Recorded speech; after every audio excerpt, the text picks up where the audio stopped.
Dhaka college ও city কলেজের শিক্ষার্থীদের মধ্যে সংঘর্ষ চলছে, সেখানে আছেন, আমরা সেখানে সরাসরি চলে যাচ্ছি।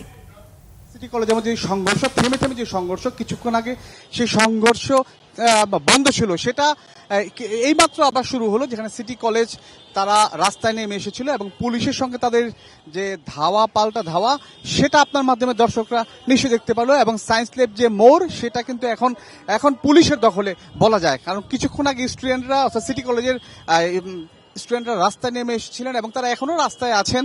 তবে পুলিশের ধাওয়ায় তারা যে মারমুখী ছিলেন ঢাকা কলেজের প্রতি যাওয়ার উদ্দেশ্যে, সেটা কিন্তু পুলিশ তাদেরকে পণ্ড করে দিয়েছেন। এবং কনক, আপনার দর্শকদের এও জানিয়ে রাখি, কিছুক্ষণ আগে রমনাজনের যে ডিসি তিনি আমাদের সঙ্গে কথা বলেছেন এবং সাংবাদিকদের জানিয়েছেন যে তুচ্ছ ঘটনাকে কেন্দ্র করেই কিন্তু এই ঢাকা কলেজ সিটি কলেজের মধ্যে সংঘর্ষ আগেও হয়েছে, আজকেও এই সংঘর্ষের ঘটনা ঘটেছে।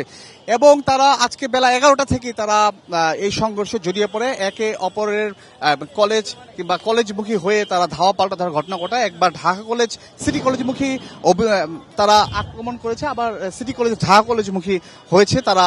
এবং এই ঘটনা কিন্তু 4 থেকে 5 জন আহত হয়েছেন বলে আমরা পুলিশের কাছ থেকে এই তথ্যটি আমরা পেয়েছি। এবং এখনো কিন্তু সেই সংঘর্ষটি চলছে এবং পুলিশের যে সাউন্ড গ্রেনেড সেটা নিশ্চয়ই কনক আপনার মাধ্যমে দর্শকরা শুনতে পেয়েছেন। এবং পুলিশ কিন্তু এখন সিটি কলেজে যারা যেসব স্টুডেন্টরা রাস্তায় নেমে এসেছিলেন মারমুখী ছিলেন তাদেরকে কিন্তু তারা ধাওয়া করে তারা কলেজের দিকে তারা নিয়ে গিয়েছেন এবং কলেজের ভিতরে যেন তারা চলে যান, কিংবা যেহেতু কলেজ ছুটি হয়েছে অথবা আবাসস্থলে যেন তারা চলে যান, সেই ব্যবস্থা কিন্তু পুলিশের পক্ষ থেকে করার চেষ্টা করা হচ্ছে, কারণ যাতে এই ধরনের এই সংঘর্ষের এই ঘটনাটি আর না ঘটে। এবং তারা চান এই ঢাকা কলেজ সিটি কলেজ সহ এই নিউ মার্কেট এলাকায় কয়েকদিন পর পর যে সংঘর্ষের ঘটনা ঘটে সেটা যেন তারা পার্মানেন্ট একটা সলিউশন নিয়ে আসতে পারেন, পুলিশের পক্ষ থেকে এমন দাবি করা হচ্ছে। তবে তারা আপ্রাণ চেষ্টা করছেন। তারপরও কিন্তু আজকে এই সংঘর্ষ কয়েক দফা 4 থেকে 5 দফায় সংঘর্ষের ঘটনা ঘটেছে, ধাওয়া পাল্টা ধাওয়ার ঘটনা ঘটেছে।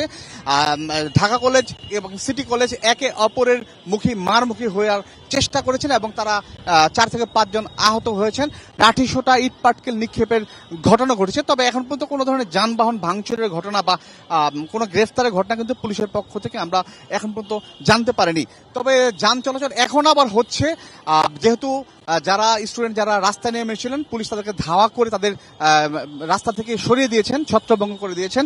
তো এই মুহূর্তে কিন্তু নিউ মার্কেট এলাকাতে যান চলাচল কিছুটা স্বাভাবিক রয়েছে। তবে এখন পর্যন্ত পুলিশের যে অবস্থান, অর্থাৎ পুলিশ কিন্তু রাস্তায় রয়েছেন আর স্টুডেন্টরা দফায় দফায় যেহেতু নামছেন, এখন 4-5 বার নামছেন, সামনে কি হবে অর্থাৎ এই সংঘর্ষের ঘটনা থেমে গেল কিনা সেটা কনক আপনার মাধ্যমে দর্শকদের আমরা কিছুক্ষণের মধ্যে হয়তো জানিয়ে দিতে পারবো। তবে আপাতত এখন পর্যন্ত এই নিউ মার্কেট এলাকায় এখন যান চলাচল কিছুটা স্বাভাবিক রয়েছে এবং সংঘর্ষের ঘটনা এখন নেই বললেই চলে। কনক।